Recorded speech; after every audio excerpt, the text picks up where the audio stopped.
성부와 성자와 성령의 이름으로 아멘. 예수님과 어머니 하나 되신 성심을 통해 신성하신 하나님 아버지의 피아세 나라에서 이 기도를 봉헌드립니다. 이제 성삼일이 시작되었습니다. 예수님과 어머니께서 고통의 절정에 치달으고 계실 텐데 그 고통에 저희도 함께 동참하겠습니다. 저희들의 내적이고 외적인 인간적인 모든 것을 다 바쳐드리며 일상의 작은 것에서 큰 것에 이르기까지 모든 희생을 영예로 여기며 두 분의 고통을 덜어드리고자 하는 갈망과 지향으로 이 소중한 성삼일을 잘 보낼 수 있도록 예수님과 어머니 축복하여 주시옵소서. 또한 며칠 후에 있을 이 나라의 명운을 가를 그 중요한 선거에서 이 나라에 살아가는 모든 국민들이 선의 세력에게 투표할 수 있도록 그들의 생각과 마음 안에 예수님과 어머니 역사하셔서 그들의 손길을 선의 세력에 기포하도록 이끌어 주시옵소서. 그것을 위하여 저는 저희 사명해 주신 은총으로 예수님께서 십자가 위에 흘리신 그 신성하신 피로 이 대한민국이라고 하는 온 국토를 덮겠습니다. 이 나라에 살아가는 모든 영혼들의 정수리 위에 예수님의 그 신성하신 피로 덮겠사오니 마귀의 정수리에 떨어질 때 그 마귀가 몸소리치고 소리 지르며 녹아내리고 불타 죽어 없어지게 해주시옵소서.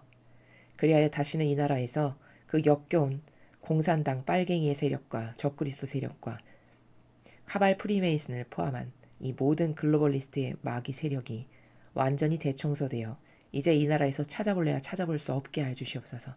간절한 갈망으로 예수님과 어머니께 청원드리며 또한 부정선거가 일어나지 않도록 천상에 거룩하신 아버지의 모든 천사 군대를 파견하여 주시어 모든 기표소와 표를 개표하는 그 모든 장소마다 천사님들을 파견하여 주셔서 어떤 부정선거도 일어나지 않도록 막아주시옵기를 간곡한 갈망으로 청원드립니다. 이 모든 기도 우리 주 예수 그리스도 이름으로 기도드리나이다. 아멘. 성부와 성자와 성령의 이름으로 아멘. 안녕하십니까. 하나님의 뜻 성계 피아수녀입니다. 이제 파스카 성삼일이 시작되었죠. 이 마지막 3일 동안 예수님께서 그 고통의 절정으로 치달으시면서 우리를 위해서 모든 것을 희생하시고 배상보속하신 그 위대하신 행위에 여러분이 각자의 위치에서 작은 것에서부터 큰 것에 이르기까지 매 희생의 순간마다 예수님의 고통에 동참하고 하나 되어 그분의 고통을 덜어드리고자 하는 갈망과 지향으로 여러분이 희생 봉헌을 많이 하시기 바랍니다. 그래서 뜻깊은 이 성삼일을 보내시고 아주 보람된 부활절을 맞이하셨으면 좋겠습니다. 자, 그러면 오늘은 출애굽기 38장의 내용 여러분들과 함께 학습해 보도록 하겠습니다. 출애굽기 38장 제단을 만들다, 물두멍을 만들다, 성막 우를 만들다, 공사에 든 물자 명세서. 제단을 만들다. 그는 아카시아 나무로 제단을 만들었다. 제단은 길이도 5척, 나비도 5척으로 네모 반듯하고 높이는 3척이었다. 제단 네 귀퉁이에 뿔 4개가 버던하게 만들고 제단에 노새를 입혔다. 그을은 바지와 부삽과 피 뿌리는 쟁반과 집게와 향로 등 제단에 딸린 모든 기구를 노새로 만들었다. 제단에 두를 놓 철망은 그물 모양으로 만들어 제단 가두리 밑쪽에 달아 철망이 제단 중앙에까지 닿게 하였다. 채를 꿰 고리 4개를 부어 만들어 노새 그물 4귀퉁이에 달았다. 이 채는 아카시아 나무로 만들어 노새를 입혔다.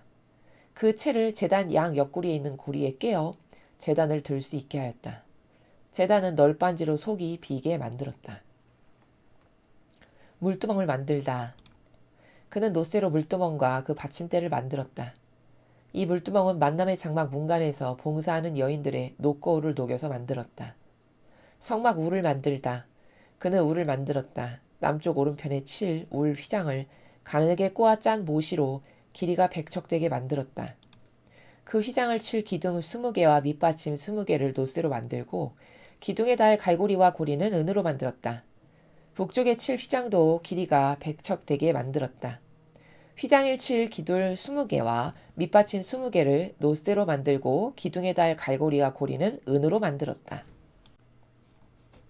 서쪽 울에 칠 휘장도 길이가 50척 되게 만들고 그 휘장을 칠 기둥 10개와 밑받침 10개를 만들었다. 기둥에 달 갈고리와 고리는 은으로 만들었다. 해가 뜨는 쪽인 정면의 길이도 50척이었다. 그 정문 한쪽 가에 밑받침 3개를 놓고 그 위에 기둥 3개를 세운 다음 16척 되는 휘장을 쳤다. 다른 쪽 가에도 밑받침 3개를 놓고 그 위에 기둥 3개를 세운 다음 16척 되는 휘장을 쳤다. 이렇게 울 정문의 양쪽을 똑같이 만들었다. 울을 둘러치는 휘장은 모두 가늘게 꼰 모시실로 짰다. 그 기둥 밑받침은 노쇠로 만들었고 갈고리는 은으로 만들었으며 기둥 머리에 씌울 덮개도 은으로 만들었다. 울의 기둥마다에 은고리를 달았다. 울 정문에 들이온 막은 자줏빛 털실과 붉은 털실, 진홍색 털실, 가늘게 꼰 모시실로 술을 놓아가며 짠 피륙으로 길이는 20척, 나비는 5척이었다. 이 막의 높이는 울의 휘장과 똑같이 5척이었다. 그 막을 칠 기둥 4개와 밑받침 4개를 노쇠로 만들었다. 기둥에 달 갈고리와 기둥 머리에 씌울 덮개와 거기에 달 고리는 은으로 만들었다. 성막의 말뚝과 울에 박을 말뚝은 모두 노쇠로 만들었다. 공사에 든 물자 명세서. 다음은 성막 곧 증거판을 모신 성막 공사에 든 물자의 명세서이다. 이것은 사제 아론의 아들 이다말이 모세의 명령을 받아 레위 지파 사람들에게 수고시켜 계산한 것이다. 주님께서 모세에게 만들라고 명령하신 모든 것이 유다 지파의 사람 후르의 손자이자 우리의 아들인 부살렐의 손으로 이루어졌다. 그의 조수로서 단지파 사람 아이사막의 아들 오홀리압이라는 사람이 있었는데 그는 세공일도 하고 문의를 고안하여 자줏빛 털실과 붉은 털실, 진홍빛 털실, 가늘게 꼰 모시실로 천을 짜는 일도 하였다. 성소 건축비로 든 금, 곧 흔들어 바친 금은 모두 성소 세겔로 29달란트 730세겔이었다. 회중의 머리수대로 거둔 은은 성소 세겔로 100달란트 1775세겔이었다. 이것은 20세 이상으로 호적에 오른 60만 3,550명이 낸 돈이다. 그들은 한 사람당 성소 세겔로 반세겔, 곧 한 백하씩을 낸 셈이다.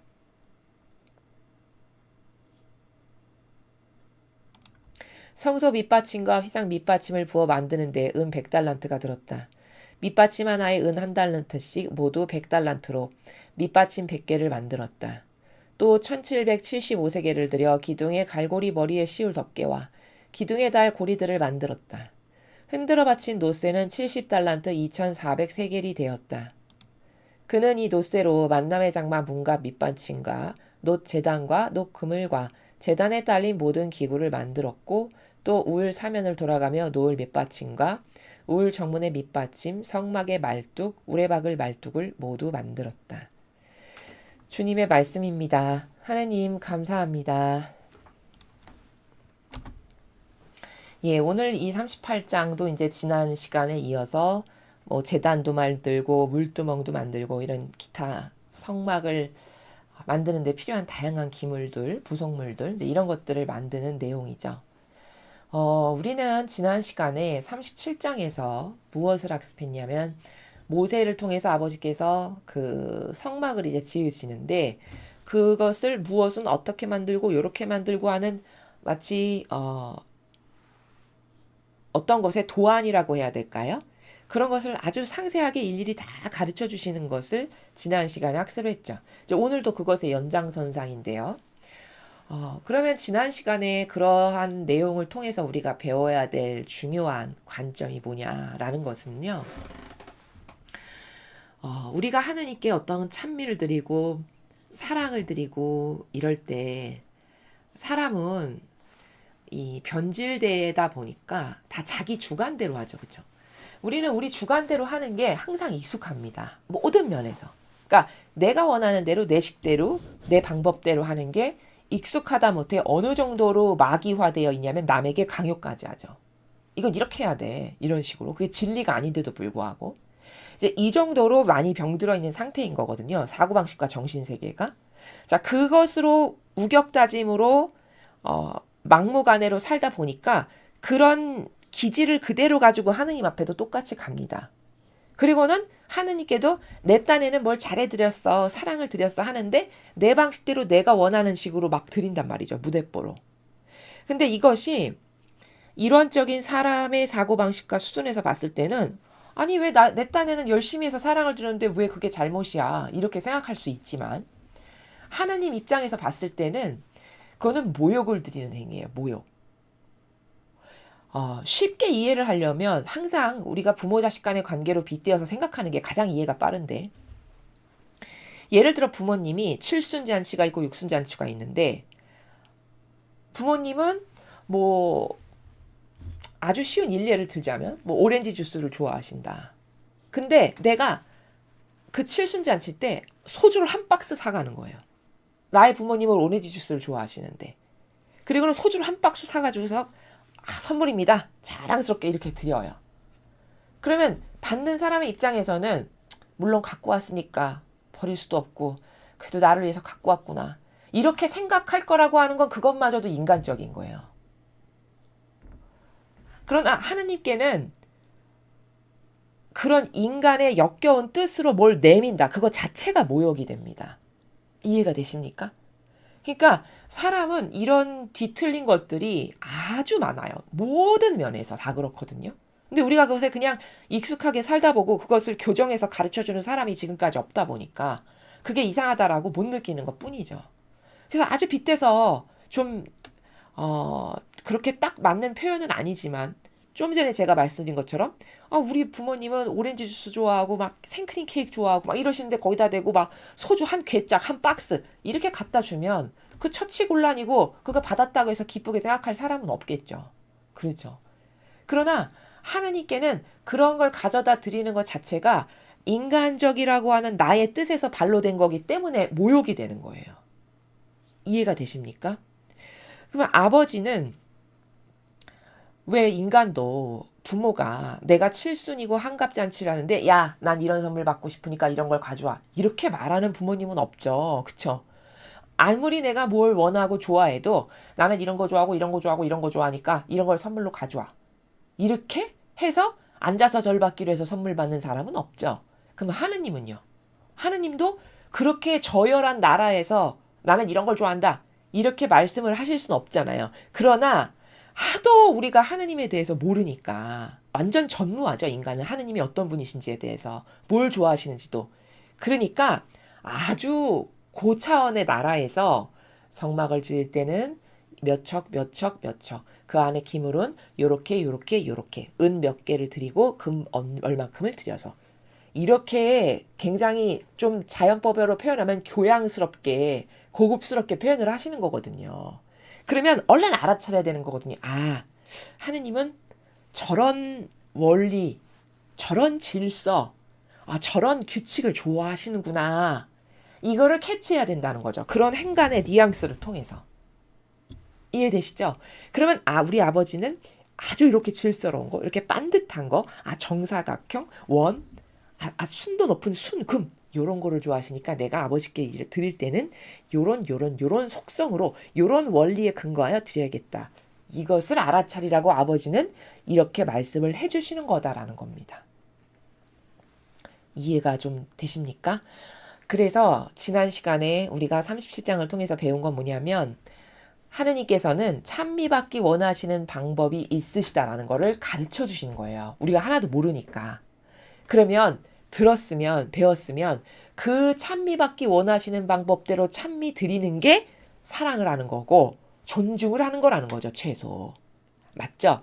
우리가 부모님께 무슨 선물을 할 때도 부모님이 좋아하시는 걸 사가야 그게 진정한 선물이 되는 거고 사랑을 한다라는 표시인 거지, 아무 고려도 안 하고 그냥 내 멋대로 내 주의와 내 기준으로 내 정서로 그렇게 소주 한 박스를 갖다 주면 그걸 받는 사람이 선물이라고 생각할 리가 만무하겠죠. 그걸 사랑이라고 생각할 리가 만무합니다. 여러분, 사랑은요, 상대방이 좋아지게끔 내가 희생하는 게 전제라고 늘 말씀드리죠. 그러면 희생이 들어간다는 건 뭐예요? 저 사람이 무엇을 좋아할지를 평상시에 관심을 갖고 유심히 지켜봤다라는 거잖아요. 그렇죠? 그런 게 다 하나하나의 어떤 섬세한 배려고 희생이죠.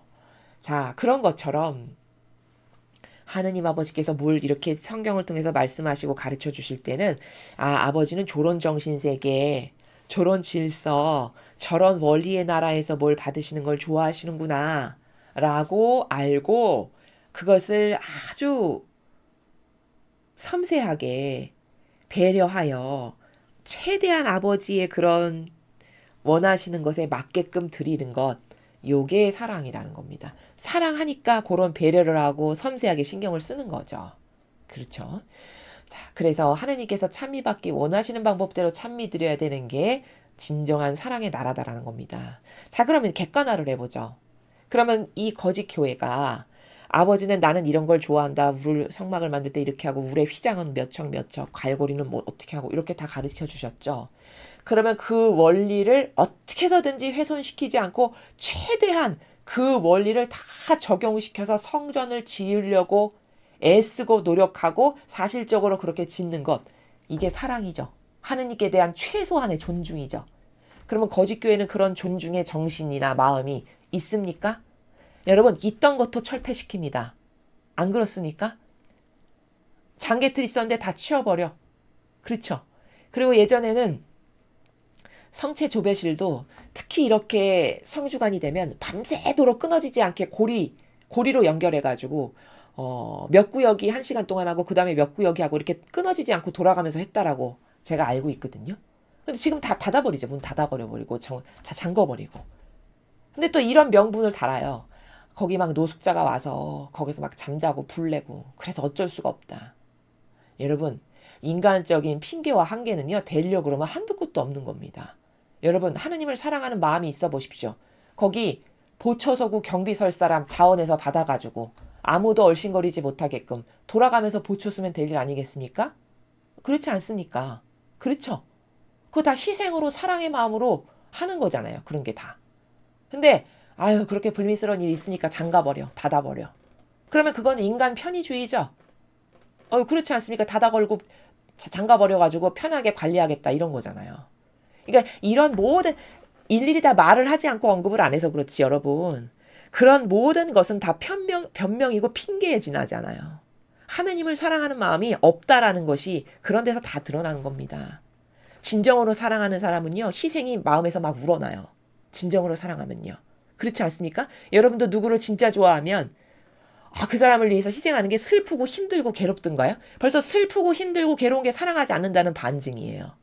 여러분이 자식을 위해서 어떤 걸 희생하시는데 아까우신 게 있나요? 그런 거 전혀 없죠. 자식을 위해서 내가 밤을 새워야 돼. 그럼 밤새는 게 힘드세요? 얼마든지 새지. 이런 주의죠. 그렇죠? 그런데 하나님께는 그런 마음이 안 되는 건 왜일까요? 사랑하지 않으니까. 다 형식이고 피상이고 막연하니까. 맞죠? 이 양심은요, 진리는 대낮가도 같고 빛이라서요. 어리석은 인간은 속일 수 있어도요, 진리를 아는 영적인 진리의 빛 앞에는 빼도 박도 못합니다. 다 거짓이 낱낱이 드러나요. 맞습니까? 그래서 특히 그런 것을 잘 살려서 어떻게 해서든지 아버지께서 원하시고 좋아하시고 이렇게 원하시는 방법대로 내가 구현해야지 하는 의지가 교회에 있냐 없다라는 걸 제가 반증하여 입증을 하는 겁니다. 자, 그래서 우리는 어떻게 해서든지 하나라도 더 아버지께서 이렇게 원하시는 대로 찬미를 드리려고 매 순간 노력하고 주의를 기울여야 된다. 사랑을 한다라는 건 바로 그런 거다라는 것을 여기서 지난 시간에 배웠습니다. 자, 오늘도 지난 시간과 비슷한 연장선상에서 비슷한 내용인데요. 오늘 우리가 이제 제단을 어떻게 만들고 물두멍은 어떻게 만들고 성막으로 어떻게 만들고 다 또 가르쳐 주시거든요. 자, 이것을 통해서 우리가 배워야 할 건 어떤 거냐. 하나님은 지금 아버지의 백성들에게 무엇을 하시는 거냐. 이런 것들을 통해서 하나의 정서를 만들어 주시는 거예요. 정서. 또 예절을 가르쳐 주시는 거죠. 예절. 그렇게 해서 올바른 정서, 올바른 예절을 가르쳐 주심으로써 하느님 아버지와 자녀인 우리와의 사랑의 나라의 건강한 올바른 관계성을 가르치시는 겁니다. 이해가 되시죠? 왜 가정에서도 예를 들어서 뭐 할머니 할아버지 모시고 사시는 그런 가정을 보면 제가 그 아이들을 이렇게 보면요. 특별히 할머니나 할아버지랑 같이 사는 집안의 아이들 있죠. 그 아이들이 예절이 더 바라요. 여러분도 느끼십니까? 예절이 더 바르고요. 지킬 걸 지킬 줄 알고요. 존중할 걸 존중할 줄 알아요. 그런 가정에서 자란 아이들은요. 그게 왜냐하면 가정에서 자기의 환경 자체가 어른이 계시니까 어른을 존중해야 되고 어른께 먼저 공경을 해야 되고 항상 뭐 어른 위주로 그 집안의 시스템이 제대로 된 집안이면 그렇게 돌아갔겠죠. 그렇죠?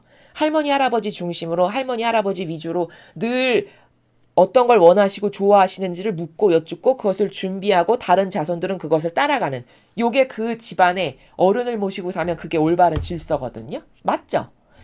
자, 그렇게 살아가는 걸 자연스럽게 봤기 때문에 그런 집안에서 산 아이들은요, 학교에 와도요, 굉장히 질서가 바라요. 선생님을 대하는 나라도 다른 애들하고는 달라요.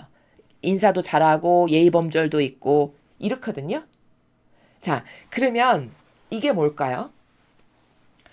그렇게 살면서 눈으로 보고 들음으로써 자기 몸에 자연스럽게 학습된 그런 예절 교육, 그리고 그런 정서가 얼마나 중요한지를 그런 인간 세상사에서도 알 수 있다라는 겁니다.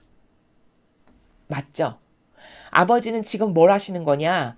재단은 이렇게 만들고 물두멍은 이렇게 만들고 성막으로 몇 폭으로 짜가지고 고리는 어떻게 하고 그거는 무슨 금속으로 하고 이렇게 하는 걸 이걸 지금 질서를 세우시는 거고 이게 올바른 거다라고 하는 정서를 심으시는 거고 너희하고 나와의 관계는 이런 예절 가운데에서 사랑의 관계성을 가져야 되는 거다.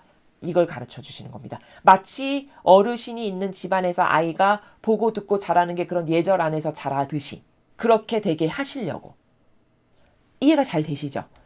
자, 그런데 요즘 세상을 보면 할머니 할아버지를 모시고 사는 아이도 거의 없거니와 그나마도 핵가족이다 뭐다 해서 1인 가족이 넘쳐나고 그쵸? 그리고 아이도 1명? 많아야 2명? 이렇게 나니까 1명 자란 아이는요. 보고 자라는 게 없어요. 그렇죠?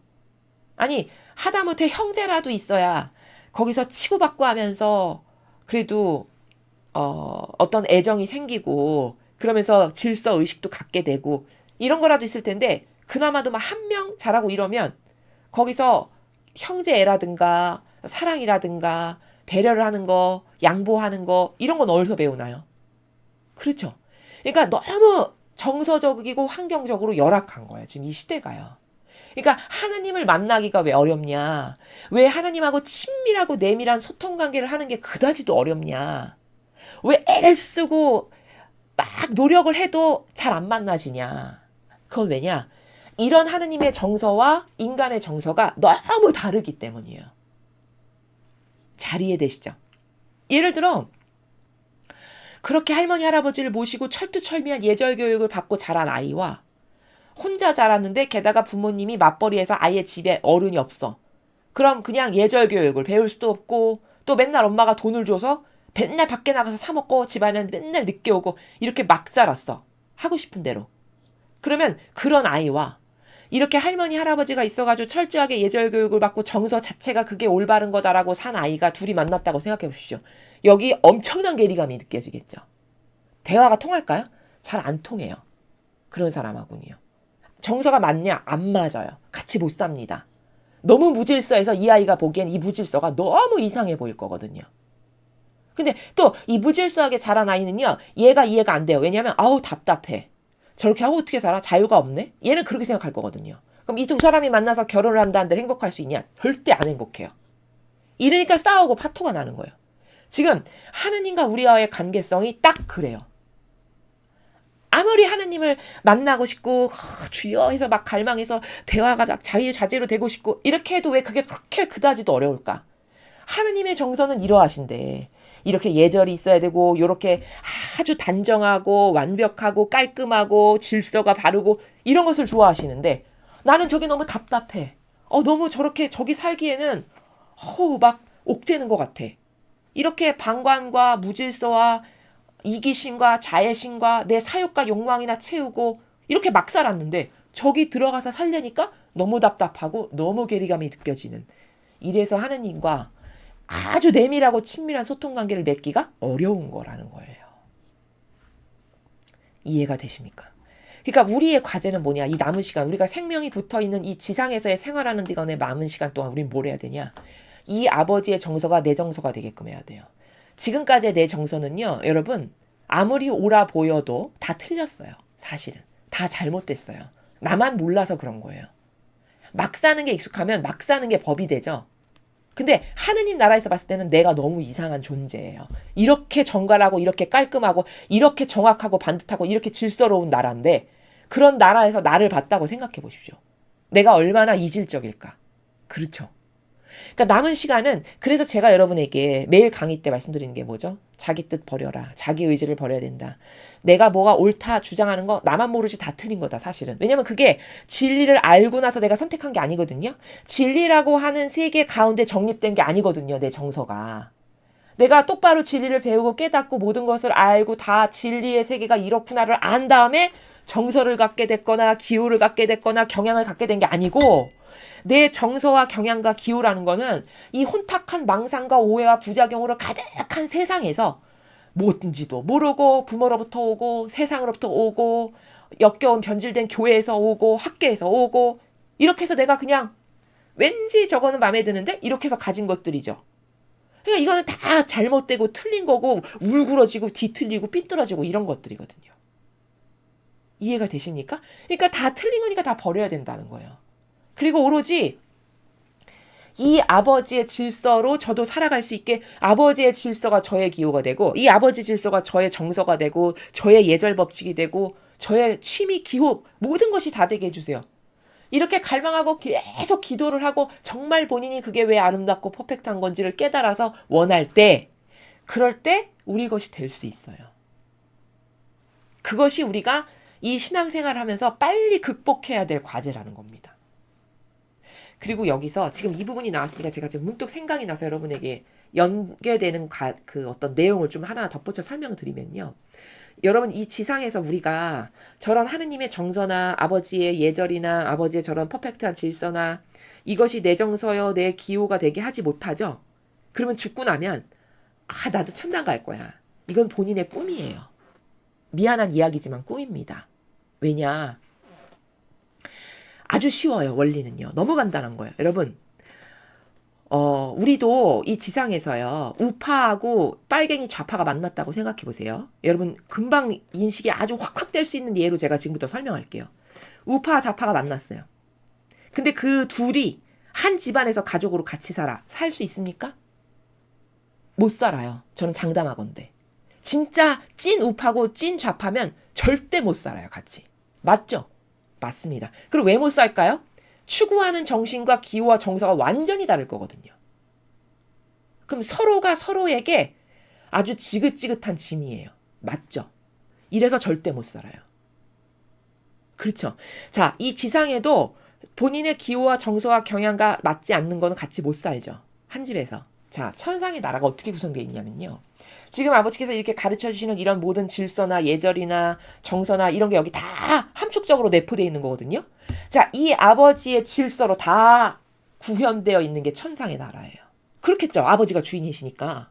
자, 근데 그 천상의 나라에 내가 죽고 나서 갔다. 이제 어디를 가야 될지 내 위치가 결정되는 순간이다. 근데 저도 천상에 그 아버지 계시는데 가고 싶습니다. 이렇게 해서 갔어요. 예를 들어서 보내줬어요. 갔잖아요. 근데 거기서 본인이 여기서 저는 못 살겠어요. 도저히 못 삽니다. 그리고 아래층으로 내려온대요. 이거 제 말이 아니라 천상을 경험한 사람이 기록한 책에서 발췌해서 제가 지금 말씀을 드리는 거예요. 그 사람이 은총으로 천상의 세계가 어떠한 것인지를 아버지께서 보여주셔서 보고서 기록한 글이거든요. 근데 그 글을 보면 이제 죽어서 결정을 해야 될 순간이 오면 넌 어디 가고 싶냐? 저는 저기 아버지 계신 저 빛의 나라 저기 가고 싶습니다. 그래? 그럼 가서 살아와라. 그래서 간대요. 자, 가잖아요. 가서 얼마 못 가서 본인이 아래 단계로 내려간대요. 왠 줄 아세요? 아까 제가 우파와 좌파가 만나면 절대 못 산다고 그랬죠. 하나 돼서. 그거는 도저히 지겨워서 못 살고 자기가 떨어져 나가는 듯이 천상에 가니까 온통 빛이야. 근데 본인이 그 빛에 눈을 뜰 수 없는 시력이에요. 그 빛에선 도저히 살 수 없는 그런 처지야. 그럼 저는 여기서는 못 살겠어요. 이러고 내려간다는 거예요. 그게 마치 뭐랑 같냐면 이런 거예요, 여러분. 여러분 미꾸라지는요 태생적으로 어디가 편하냐? 그 물속에 이 흙더미 있죠. 흙 속에. 그 진흙 속. 거기 이렇게 파고 들어가서 거기서 아주 편안하고 안락감을 느끼거든요. 그 어둠하고 칙칙한 곳에서. 그게 본인에게 가장 안성맞춤이고 편안함을 주고 안락함을 주는 공간이에요. 근데 그 미꾸라지를 꺼내서 태양이 장렬하는 뜨거운 시멘트 바닥 위에 올려놓는다고 생각해보세요. 그 미꾸라지 살까요? 얼마 가서 못 살고 죽어요. 그쵸? 마치 이런 것처럼 본인이 이 지상에서 살면서 이 아버지의 정서나 아버지의 질서나 아버지의 예절이나 이 나라와 딱 맞는 기호와 정서가 되지 않죠. 근데 죽고 나서 내가 그 나라에 간다? 그거는요. 미꾸라지가 장렬하는 태양 밑에서 자기 타 죽을 것 같아서 도저히 못 살아서 내려가는 것과 똑같이 그 나라에서 못 살고 자기가 알아서 자기에게 딱 맞는 층으로 내려가서 그 층의 자리를 잡고 산다라는 거예요. 이거를 증언한 그 책에 나온 거거든요. 이런 나라라는 겁니다. 엄청 사실적이죠. 그렇죠? 그리고 공평하지 않습니까, 여러분? 공평해요. 정직하죠. 그래서 여러분이 이 지상에서 이 아버지의 정신세계, 아버지 질서, 이 아버지가 이런 것을 가르쳐 주실 때 여기 다 행간의 뉘앙스적인 표현으로 다 아버지의 나라가 어떤지가 숨겨져 있거든요. 그럼 그게 나도 편안하고 안락하고 그걸 따를 때 내가 안정감을 느끼고 이렇게 되는 사람만 그 나라에 갈 수 있다는 거예요. 너무 잘 이해가 되지 않습니까, 여러분? 그렇다라는 겁니다. 그래서 우리가 살아있을 때 이 뭔지도 모르고 내가 갖게 된 기호나 정서와 경향, 진리하고는 다른 그것을 빨리 버리고 이 하느님의 정서, 아버지의 기호, 아버지의 여기 어떤 예절, 질서 이런 게 내 것이 되게 하지 못하면 못하는 것만큼 나는 천상의 나라하고는 멀어질 수밖에 없는 것이 너무나 지극히 당연한 아주 리얼한 진실이라는 것이죠. 자, 그것을 오늘 이 부분이 나오니까 제가 지금 문득 생각이 나서 여러분에게 연관되는 내용이라 말씀을 드렸습니다. 자, 아버지는 지금 이렇게 이런 내용들을 통해서 아버지가 좋아하시는 정서, 아버지 나라의 질서가 어떤가, 아버지랑 올바른 화답을 하고 교감을 잘 하려면 어떻게 아버지 앞에 예절을 갖추고 다가가야 되나 이런 것을 가르쳐 주신다는 거고요. 또 지금 요 내용을 통해서 아버지는 얘들아 사랑은 이렇게 하는 거란다 라고 하는 정신세계를 가르쳐 주시는 거예요. 요 백성들에게, 즉 우리들에게. 그러니까 사랑이라는 거는 이렇게 하는 거다라고 하는 그 마음의 나라. 또 여기 지금 다 자원하여 예물을 갖고 왔죠. 요 앞전에서 우리가 봤죠. 그러면 그 예물을 갖고 오는 그 마음의 정성의 나라. 요런 것들. 요런 거를 하나하나 다 가르쳐 주시는 거거든요. 하느님과의 관계성은 그러해야 한다는 거를. 자, 요런 것을 우리가 이런 챕터를 배울 때 잘 인지를 해야 된다는 거고요. 이렇게 지킬 원칙을 주시는 이유는 사실 저급하고 저열한 인간의 측면에서 봤을 때는 답답하고 저렇게 힘들어서야 어떻게 저기 가서 살아. 이렇게 생각하는 건 본인이 심각하게 병들어서 그런 거고 사실은 이런 질서, 따를 원칙을 주시는 거는 사랑을 주고 싶으셔서예요. 그건 왜 그런지 이 앞 강의에서도 많이 설명 들으셔서 이제 이해가 잘 되시죠? 다시 말해 이런 원칙으로 다가와 자녀가. 이런 원칙 가운데 나에게 사랑으로 뭘 가지고 와. 희생으로. 그러면 그때 사랑을 주실 수 있다라고 제가 설명했죠. 바로 그렇게 사랑을 주시기 위해서지 영혼을 아주 힘들게 하거나 옥죄거나 올가미를 만들어서 너도 고통 좀 당해봐라 이런 게 절대 아니라는 겁니다. 그리고 이런 게 버겁고 힘들게 느껴지는 거는 제가 이전 강의에서도 설명했지만 돼지와 인간의 차이와 똑같아요. 돼지 우리 안에서만 편하지 이렇게 반듯하게 정갈하고 깔끔하게 정리해놓은 이 방에 있다라고 해서 편안하거나 여기서 안락감을 느끼지 않거든요. 인간은 거꾸로 이렇게 깨끗하고 안정감 있게 다 정리해놓은 이런 곳에서나 내가 편안하고 쾌적하다, 쉬는 것 같다 이렇게 느끼지 여러분들은 돼지 우리간에 가서 거기서 밥도 먹고 대소변도 다 보고 잠도 자고 하라고 해보십시오. 아마 1초도 못 있을걸요. 그렇죠. 그러면 그게 무질서한 게 나는 불편해서 못 있겠는 거잖아요. 그렇죠. 근데 이 질서로운 데 오면 편안하잖아요. 맞죠? 천상의 나라가 딱 그렇다는 거예요. 이렇게 질서롭고 정갈하고 아주 퍼펙트하고 완벽한 요런 데에서만 편안함을 느끼고 안정감을 느낄 수 영혼. 그 영혼만 천상에 갈 수 있다는 겁니다. 요 아버지 사시는 나라에. 근데 맞죠? 그게 너무 정확하죠? 아주 현실적인 거죠. 사실적이고. 근데 우리도 그게 맞다라는 거를 이 자연법에 살아가는 동물과 인간의 차이를 가지고서도 우리도 인정할 수밖에 없잖아요. 그럼 여러분 생각해 보세요. 돼지우리간에 가서 사는 게 더 우리는 곤욕이죠. 그렇게 더럽고 지저분한 곳에서 1초도 못 살겠잖아요. 근데 그 돼지가 지금 현 시대를 살아가는 인간의 정신세계고 영혼의 상태라는 거예요. 멀리 찾을 게 아니라 자기는 그게 편안하다는 거죠. 근데 아버지께서 보시기엔 천상의 영혼들이 우리를 봤을 땐 어우 저렇게 무질서하고 저렇게 막 살고 저렇게 더러운 데서는 어떻게 살아? 이렇게 생각하는 거랑 똑같은 거지 뭡니까?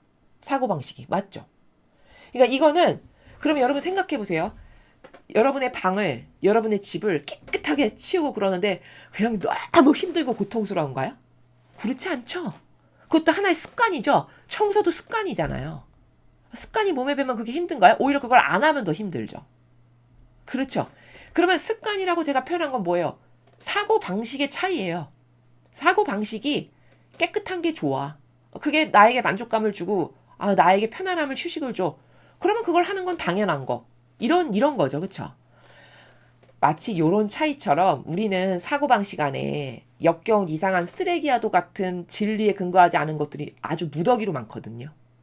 근데 그것을 청소하는 게 그렇게 힘든 거냐? 그거는 오해만 바로잡으면 되는 것들이에요. 마치 습관으로 자리 잡기까지의 과정이 필요하듯이. 내가 청소가 습관이 되기까지는 약간의 과정이 필요하죠. 게으름을 극복해야 되고 부지런해야 되고 뭐 이런 일련에. 그런데 그 과정을 한번 딱 극복하고 나면 그다음부터 그게 편안하죠. 마찬가지로 사고방식도 그렇게 쓰레기와 같고 역겹고 실타래처럼 막 엉켜있고 이런 게 지금 내 안에 가득한데 그것을 깨끗하게 치우기까지의 일련의 약간의 과정이 필요할 뿐 그건 이제 제가 과정이라고 필요한 건 깨닫는 게 필요한 거겠죠. 이게 왜 나쁜 거고 이게 내 영혼에 절대 도움이 안 되고 이렇게 살아왔자 한평생 나도 손해 하느님도 실망하셔 마귀만 좋아지는 거구나. 이런 일련의 깨닫는 과정들이 필요하죠. 그러나 일단 과정을 알아가지고 이거를 이게 나를 위한 게 아니네 이러고 극복을 딱 했어. 그럼 그 다음부터는 그 사고방식을 버리는 게 그렇게 어려운 게 아니라는 겁니다. 요런 오해에 속아 넘어가면 안 된다는 것이죠. 자, 이제 요런 극복해야 될 과정들이 필요한 거다라는 거죠. 그래서 지금 여기 이걸 설명하자고 하면 한두 끝도 없는데 어느 정도로 하느님 아버지께서 퍼펙트 하신 거냐면요. 제가 몇 가지만 설명을 할게요. 너무 길어지니까. 자, 여러분 잘 보세요. 여기 1절에 보면요. 아카시아 나무로 제단을 만드는데 아버지가 이제 그렇게 만들라고 하신 거죠. 제단은 길이도 5척, 나비도 5척, 네모 반듯하고 높이는 3척. 자, 여기 5척, 높이 3척. 이런 거 그냥 괜히 쓴 거 아니라고 제가 이전 강의들에서도 많이 말씀드리죠. 그러면 여러분 여기서도 하느님 나라를 단번에 알 수 있어요. 1절 하나만 봐도. 어떻게 알 수 있냐. 길이 나비 5척이죠. 그럼 뭐예요? 정사각형이에요. 정사각형 즉 동서남북. 이렇게 정사각형 반듯한 걸 아버지는 좋아하신다는 뜻이에요. 그러니까 제단을 그렇게 만들라고 하시죠. 이해되십니까? 자, 그럼 이것을 읽었으면 우리는 어떤 것까지도 추론이 가능하냐? 천상의 나라는 이렇게 반듯한 정사각형만 있는 세계구나. 이걸 알 수 있어요. 완전 퍼펙트한 걸 좋아하시는 거죠. 그렇죠? 그 다음 높이가 3척이라고 그랬어요. 자, 3척도 괜히 심심해서 3을 쓴 게 아니에요. 3척은 뭐냐? 삼일체신 하느님 아버지 성부, 성자, 성령을 상징해요. 그래서 3척으로 만들려고 한 거예요. 성부, 성자, 성령 각각의 영광이 되게끔 하려고. 퍼펙트하지 않습니까? 이런 나라예요. 천상의 나라가. 이거 제단 하나 만드는 거 1절만 봐도 지금 이게 다 이거 길이 하나 무슨 나무 하나도 다 이렇게 의미가 있는 거구나. 이걸 아시라는 거죠. 그 다음 2절도요. 2절도 보면요. 제단 내 기퉁이에 뿔 4개가 벗어나게 만들고 제단에 노스를 입혔다. 자, 제단이 그럼 정사각형이니까 지금 네 기퉁이가 있잖아요. 근데 그 네 기퉁이에 뿔 4개가 벗어나게 만들고 그러면 각각의 기퉁이마다 뿔을 단다는 얘기죠. 그쵸? 자, 그런데 여기 기퉁이도요. 어떤 의미가 있냐면 영적으로요. 기퉁이는요. 힘이 있어요. 힘. 무슨 말이냐면 자, 여러분 기퉁이는 꺾어지는 부분이죠. 그쵸? 꺾어지는 부분. 그러면 꺾어지려면 힘이 있을 수밖에 없죠. 힘이 없는데 꺾어질 수 있나요? 없죠. 그러니까 꺾어진다는 거는 힘이 있는 거고요. 흐름을 바꾼다는 거예요. 그래서 다시 말하면 성경에서 이런 부분이죠. 모퉁이의 돌이 예수님을 상징하거든요. 즉 모퉁이의 돌이 왜 예수님을 상징하는 거냐면요. 지금까지 인류가 이렇게 살았는데 이걸 이제 꺾어버려서 아버지의 뜻으로 이끄신다. 그 꺾어지는 부분 모퉁이, 그 역할을 예수님이 하신다는 거예요.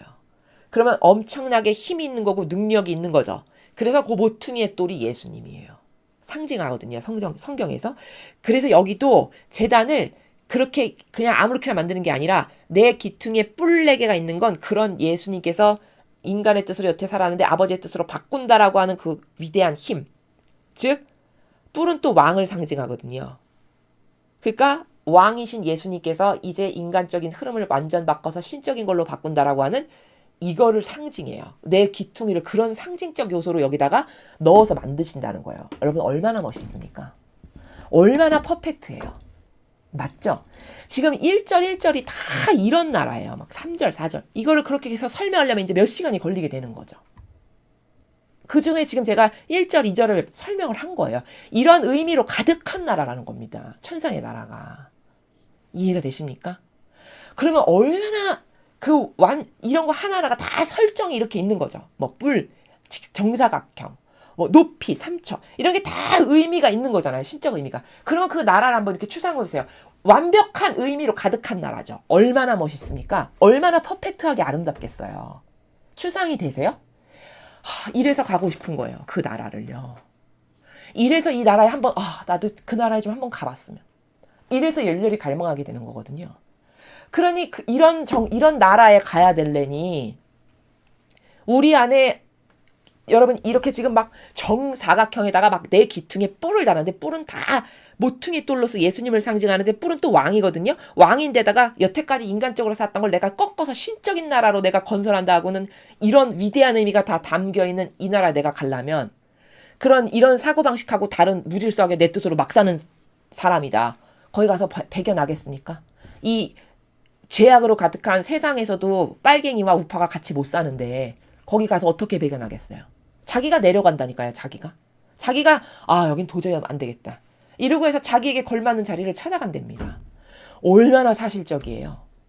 그리고 얼마나 정직해요. 그게 맞죠. 그렇죠.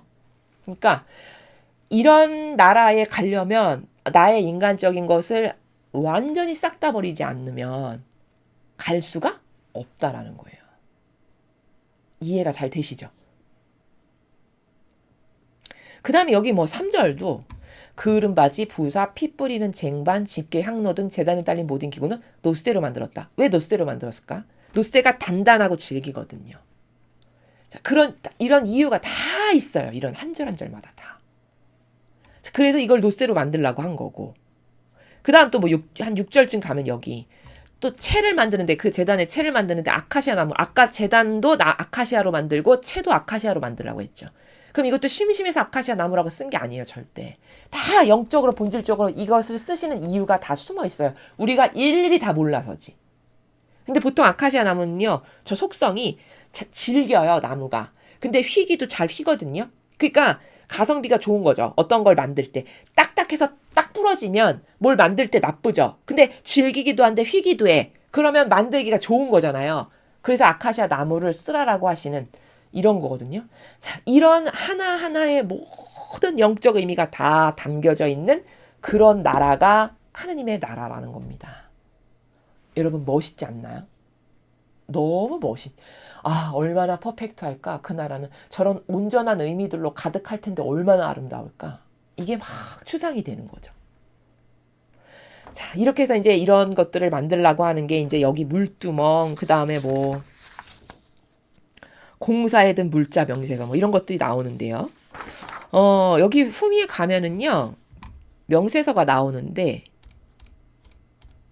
공사에 든 물자 명세서. 여기 21절에 이런 말이 있어요. 다음은 성막 곧 증거판을 모신 성막 공사에 든 물자의 명세서다. 이것은 사제 아론의 아들 이다말이 모세의 명령을 받아 레위 지파 사람들에게 수고시켜 계산한 것이다. 자, 그래서 뭐는 얼만큼 들어갔고 뭐는 얼만큼 들어갔고 이런 걸 쓰라는 거잖아요. 그래서 뒤에 보면은 쭉 나오고 성소 건축비로 든 금, 뭐 흔들어 바친 금이 몇 세겔 들어갔고, 머리숫대로 거둔 은은 성소 세겔로 몇 달란트 들어갔고, 쭉 쓰죠. 그러면 이런 거는 왜 쓰라고 한 거냐면은, 물론 일목요연하게 뭐가 얼마큼 들어갔는가를 보기 위한 것도 있지만, 사실은요, 여기에 누가 공헌했는지, 예를 들어 누가 뭐 털실을 갖고 왔어, 뭐 누가 금을 갖고 왔어, 그런 것도 다 기재함으로써 증거로 남기는 거예요. 그러면 증거로 남긴다는 게 무슨 뜻이냐면요, 영적으로 죽고 나면 천상에 이게 다 기록이 돼요. 아, 얘는 내 성막을 지을 때 나에게 사랑으로 뭐뭐뭐를 가져왔어, 이렇게. 그걸 위해서 다 기록을 하는 겁니다. 그렇게 해서 그 사람이 하느님께 얼마만한 사랑을 어떻게 드렸는가를 증거 자료로 남기는 거죠. 아, 이렇게 정확한 이런 세계예요, 이 나라가요.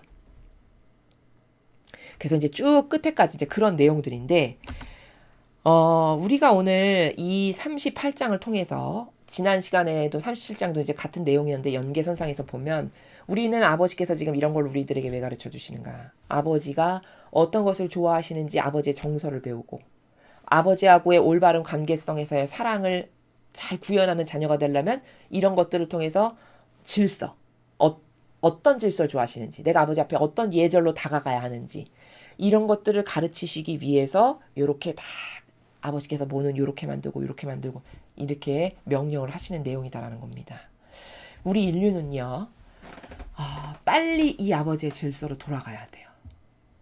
아버지의 질서로 돌아가는 게 내 영혼에게 가장 유익한 거고 정말 진정으로 축복받은 영혼이 되는 길입니다. 자, 그것이 왜 그런지는 제가 오늘도 설명했고 앞에도 설명했고 이전 강의들에서도 많이 말씀을 드렸죠. 나의 잘못된 어떤 기호, 정서, 경향, 내 뜻에서부터 반로된 수많은 것들, 이런 거 다 제가 버리고 아버지 질서, 이런 아버지의 예절, 아버지의 법칙, 저는 그것을 정말 만족합니다. 저도 그런 정서와 질서, 그런 아버지의 예절이 저의 것이 될 수 있도록 저를 축복해 주십시오. 여러분이 이런 기도를 갈망으로 드려서 그 아버지와 거부 반응 없이 하나 될 수 있는 그런 영혼들 되셨으면 좋겠습니다. 이상으로 출애굽기 38장 해설 강의를 마치겠습니다. 감사합니다.